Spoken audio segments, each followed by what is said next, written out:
Good day sa inyo. May liga ngayon ng mga all Filipino rito sa Quebec. At nayaya ako ng mga ibang Pinoy dito. Pero dahil basketball yun, mapapabili tuloy ako ng pang basketball na sapatos na dati hindi ko naman ginagawa. So itong nabili ko pala ng sapatos na akala mo ng una ay chicherya. Bali collaboration pala siya ng Puma at ng Cheetos. Ang gumagamit ng sapatos na to ay si Scoot Anderson, player ng NBA Blazer. At ngayon ako na ang gagamit. Bali kaya binili ko to kasi unang kita ko pala sa kanya sa Foot Locker. Sobrang ganda niya talaga tignan agad. Kala ko nga nung una Louis Vuitton siya. Sabay nung binayaran ko na sa cashier. Nagulat ako sa box niya. Nakalagay siya sa Cheetos. At pag uwi ko rito sa bahay, nung pagbukas ko ng box, meron din siya malaking pakete na kasama. Nakakala mo nga chicherya. Grabe, sobrang ganda ng colorway niya. Nung nasa Pilipinas ako, kapag nagbabasketball ako, gumagamit pa nga ako ng mga pang-mold na sapatos dun eh. Yung hindi naman pang basketball talaga. Basta makalaro lang.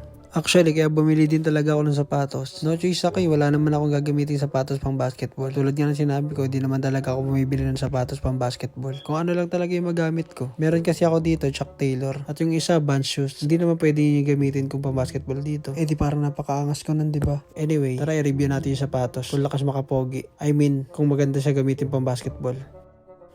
Ito ang unang try natin. Grabe, sobrang kapit. Tsaka ang lambot niya. Tsaka ang galing ko pa rin mag-dribble. Nung araw, pag binantayan ako, talagang pag crossover ako, iwan pati pamilya. Ngayon, Diyos ko po, nung crossover ako pa yung tumaob. Alam mo yung parang inalkim break mo yung sarili mo. Pero grabe, sarap talaga sa parang sapatos na to. Tsaka ang galing ko pa rin talaga mag-dribble. Kala mo talaga player eh. May pa warm up pa oh. Bali dyan, ina-activate natin yung mga muscle natin sa hita para maiwasan natin ang pagkapulikat. Grabe, warm up ng mga player ng basketball talaga oh. Kala mo talaga hindi ibabang ko eh.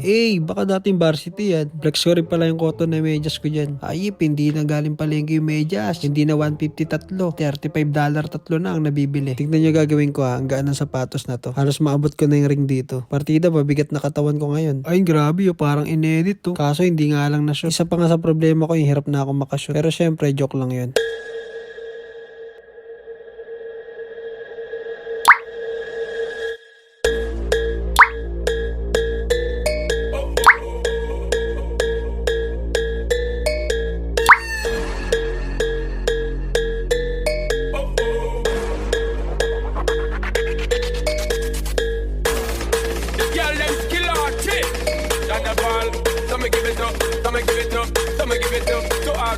Teka, nasa na yung review ng sapatos? Wala na, nakalimutan ko na. Nasira kasi yung cellphone ko eh.